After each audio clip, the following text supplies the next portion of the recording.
السلام عليكم اصدقاء قناه الورشه، اهلا بيكم في لقاء جديد وفيديو جديد. هنتكلم النهارده عن زوايا خلوص قلم الخراطه او زوايا القطع.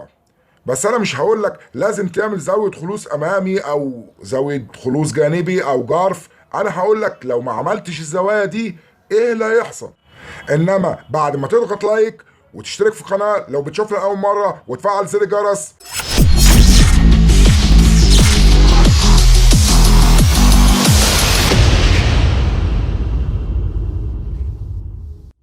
ويلا بينا نبتدي بزاوية الخلوص الأمامي. لو ما اتعملتش هتلاقي فص الفيديو بياكل بعرضه كله كأنك بتخرط بقلم قطعية، وده معناه انك هتلاقي القطر اللي انت بتخرطه اوله بمقاس واخره بمقاس مختلف.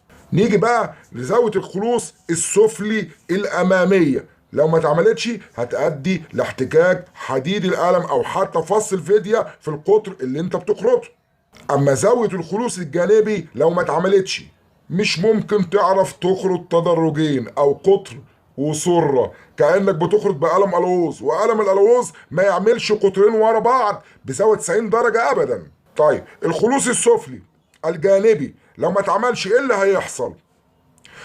اي رايش هيطلع في عملية استعداد القورة هيتحجز بين القلم وبين القورة، وده هيؤدي ايه؟ لتشوه شكل القورة ويمكن عدم انتظامها كمان.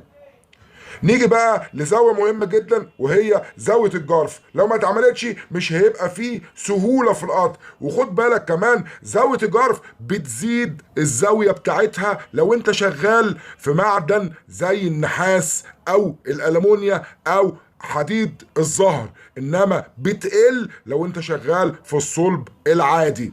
يا رب تكونوا استفدتم من الفيديو، وما تنسوش اللايك والاشتراك وتفعيل زر الجرس، والسلام عليكم.